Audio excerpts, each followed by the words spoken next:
কে রে এটা কোনো গানের সিস্টেম হইলো প্রতিদিন হাজার হাজার দর্শক জনা যায় এই রনি ভাই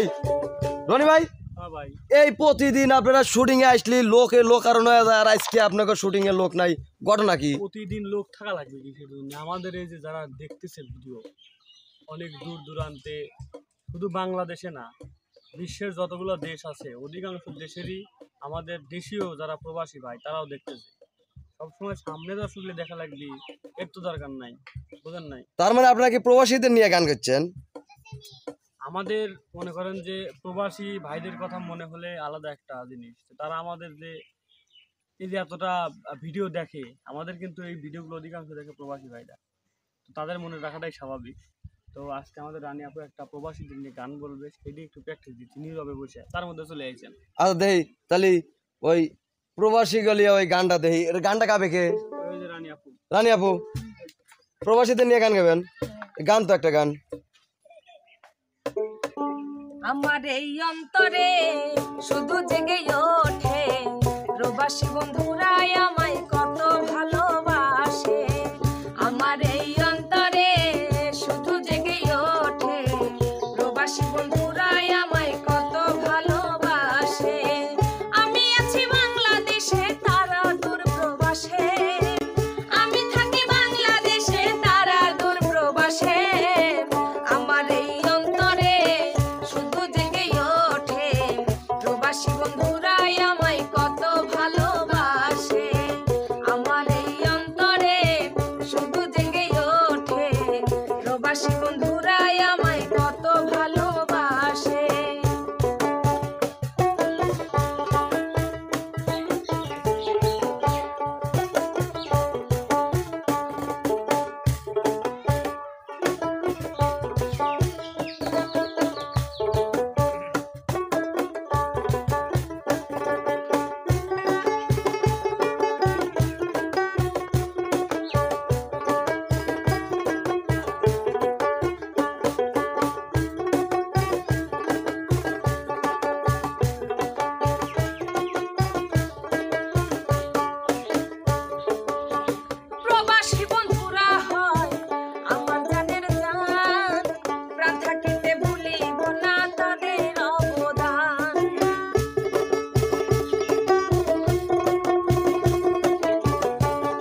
প্রবাসে থাকিয়া আমি এই গান লিখছি রে ভাই তাদেরকে নিয়া প্রবাসীদের সালাম দিয়া যাইব অবশেষে প্রবাসীদের সালাম দিয়া যাইব অবশেষে আমার এই অন্তরে শুধু জেগে ওঠে প্রবাসী বন্ধুরাই আমায় কত ভালোবাসে আমার এই অন্তরে শুধু জেগে ওঠে প্রবাসী বন্ধুরাই আমায় কত ভালোবাসে আমি থাকি বাংলাদেশে তারা দূর প্রবাসে আমি থাকি বাংলাদেশে তারা দূর প্রবাসে আমার এই অন্তরে শুধু জেগে ওঠে প্রবাসী বন্ধুরাই আমায় কত ভালোবাসে আমার এই অন্তরে শুধু জেগে ওঠে প্রবাসী বন্ধুরাই আমায় কত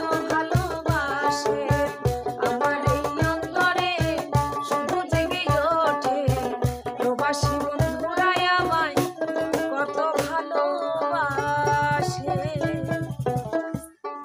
বাবু ভাই রনি ভাই কি বুঝলেন? গানটা ভাই প্রবাসীদের যে কষ্টের একটাই, হ্যাঁ ওইটা আমার আজকে মনে পড়ে গেল গানটা শুনে। আসলে মনে পড়া তো স্বাভাবিক বিষয়, কারণ আমাদের দেশের যাদের যোদ্ধা বলা হয়, রেমিটেন্স যোদ্ধা, তো কও। মনে পড়াটাই স্বাভাবিক। কারণ আমাদের যারা যুদ্ধ করেছে এই, এই, এই, ফালতু এই, বলা কি হয়েছে? হ্যাঁ কও। হ্যাঁ আসলে কেন? কি হয়েছে? লো লো চুপ থাও সবাই, নাহলে কিন্তু মারিয়ে আনতে তারা দেওয়া নেই। লো আসুন বল। অ্যাকশন। আসলে মনে পড়াটাই স্বাভাবিক, কারণ আমাদের জন্য যারা যুদ্ধ করেছিল তাদের মুক্তিযোদ্ধা বলা হয়, আর আমাদের দেশের স্বার্থে দেশের উন্নয়নের জন্য যারা যুদ্ধ করে যাচ্ছে তাদের রেমিটেন্স যোদ্ধা বলা হয়। আর এই রেমিটেন্স যোদ্ধাই হলো আমাদের প্রবাসী ভাইরা, বাহির দেশ থেকে অর্থ উপার্জন করে নিজের দেশের এই যে একটা আয়ের সূত্রটা বাড়াচ্ছে, মানে বেশি হচ্ছে, এটা কিন্তু তাদের অবদান, দেশ উন্নয়নের একটা সিস্টেম। তো এর জন্য তারা নিজের পরিবার পরিজন আপনজন সবাইকে ছেড়ে, এই যে কিছুদিন আগে আমাদের ঈদ গেল, এই ঈদেও অনেক ভাইরা বলছে ভাই আমরা দেখেন দেশের বাইরে আসলে মানে নিজের মানুষের সাথে যে একটু ঈদ কাটাবো সেই সুযোগটাও নাই। তো আসলে তাদের কথা ভাই মনে পড়লে আসলে খারাপই লাগে, কারণ আমরাও যদি নিজের পরিবার ছেড়ে নিজের দেশে যদি অন্য কোনো জেলায় গিয়ে থাকি, বা কিছুদিন ঢাকাও ছিলাম, নিজের পরিবারের যে শূন্যতা, প্রিয়জনের যে শূন্যতা, এটা বলে শেষ করা যাবে না। বাইরে যারা আছে অনেকের দেখা যাচ্ছে যে বাবা মারা যায়, মা মারা যায়, আসতে পারে না ভাই, এইগুলো যখন শুনি বা অনেক ভিডিওতেও দেখি, মানে খুবই খারাপ লাগে। তো যাই হোক, তাদের প্রতি রানিয়াপুর কথাই সেলুট জানাই যে তারা আমাদের দেশের জন্য সর্বোপরি যুদ্ধ করেই যাচ্ছে। তো এই জন্যই রানিয়াপুর আজকের এই গানটি, এইটাই আমরা বসে একটু মানে প্র্যাকটিস করতেছিলাম, এর মধ্যে আপনি চলে আসলেন। তো যাই হোক, দর্শক বন্ধুদের জন্য বলি, আসলে সবাই আমাদের ভালোবাসার মানুষ, তবে যারা বাইরে থেকে, দেশের বাইরে থেকে আমাদের যে সাপোর্ট করেন, ভালোবাসেন, এইটার আপনাদের প্রতি কৃতজ্ঞতা স্বীকার করি। তো সর্বোপরি একটাই বিষয়, দেশের বাইরে আছেন সবাই ভালো থাকেন, নিজেদের প্রতি খেয়াল রাখেন, আর সুস্থভাবে নিজের দেশে ফিরে আসেন, এটাই হচ্ছে কামনা। তো সর্বোপরি আবারও সবার কাছ থেকে বিদায় নিচ্ছি, সবাই ভালো থাকবেন, সুস্থ থাকবেন, আল্লাহ হাফেজ।